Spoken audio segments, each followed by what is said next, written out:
What happens when you make a right-wing Twitter troll the press secretary is that it's not sustainable. It is not sustainable in any sort of long-term way. And that's what we are seeing with Donald Trump's press secretary, Karoline Leavitt. Karoline Leavitt is now every day struggling visibly to keep up with the continued lies, authoritarian attacks, and dictatorial instincts of the guy she works for, Donald Trump. And it's a reminder that as bad and dishonest as Kayleigh McEnany was at this job when she held it during Donald Trump's first term, she at least came prepared. And Karoline Leavitt is now getting regularly fact-checked. She is completely unable to substantively respond to those fact checks. The latest is, oh, the judge that said you can't deport the migrants to El Salvador, that's a Democrat activist appointed by Barack Obama. And of course, a reporter points out he was appointed by Bush. And Karoline Leavitt just doesn't care. And this judge, Judge Boasberg, is a Democrat activist. He was appointed by Barack Obama. His wife has donated more than $10,000 to Democrats, and he has consistently shown his disdain for this president and his policies, and it's unacceptable. You took me right where I wanted to go about the idea that these people are all foreign terrorists, but Judge Boasberg was originally appointed by George W. Bush and then elevated by Barack Obama. I just feel like I should clear that up. Who cares though, right? I mean, Obama appointee, George W. Bush appointee, it's a Democrat activist, as they like to say. This is emblematic of the unsustainability of this.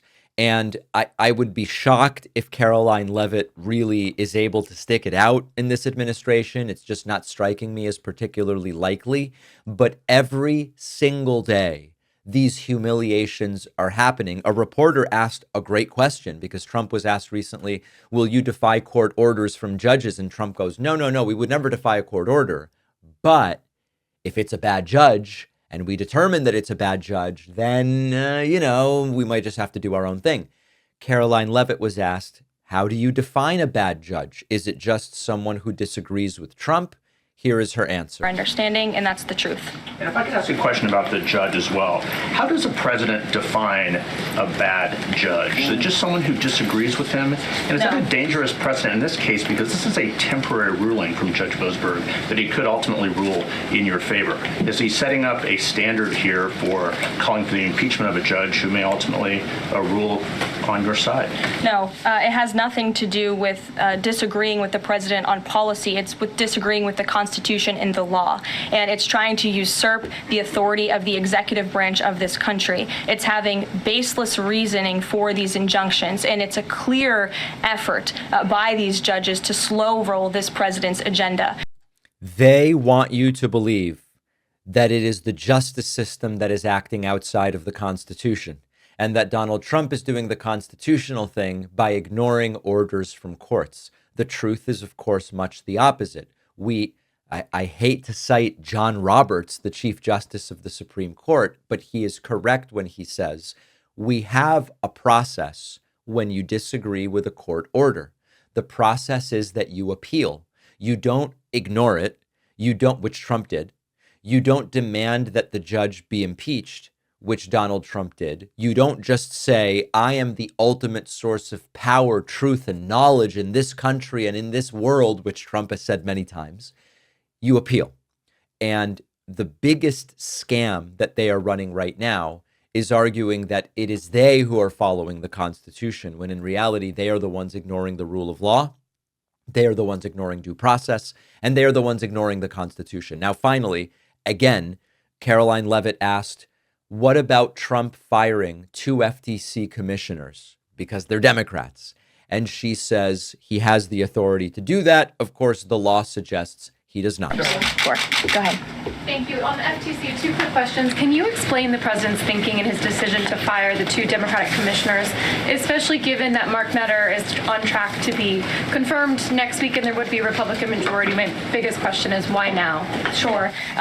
Because the time was right to let these people go, and the president absolutely has the authority to do it. And they were given ample notice in a letter that I believe your outlet reported on. So it pretty much explains exactly why this administration chose to let those individuals go. Is the ultimate goal to get this to the Supreme Court to try to overturn the 1935 precedent? The goal was to let these individuals go. If we have to fight it all the way to the Supreme Court, we certainly will.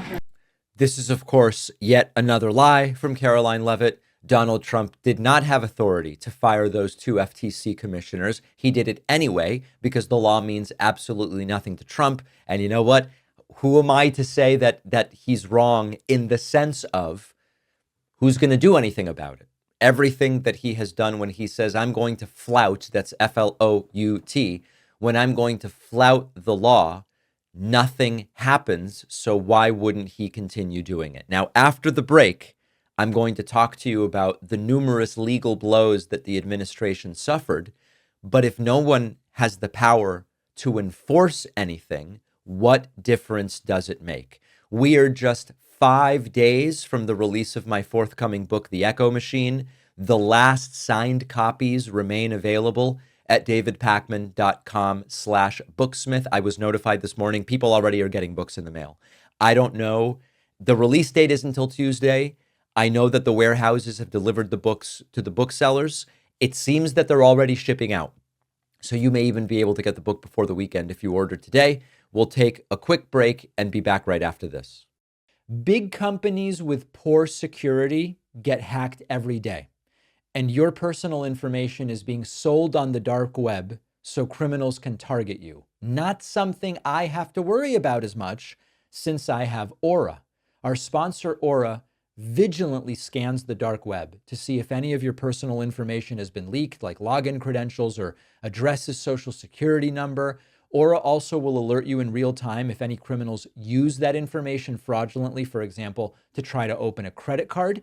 And to keep you from getting hacked in the first place, Aura offers additional safety features like advanced anti-malware and password management for every device you have. And your subscription comes with $5 million in identity theft insurance just in case.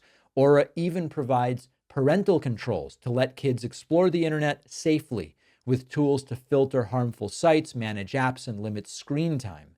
Go to aura.com/Pacman to try it for 2 weeks totally free. With the free trial, it takes only seconds to see if your personal data has already been compromised. Protect yourself and your family now. The link is in the description.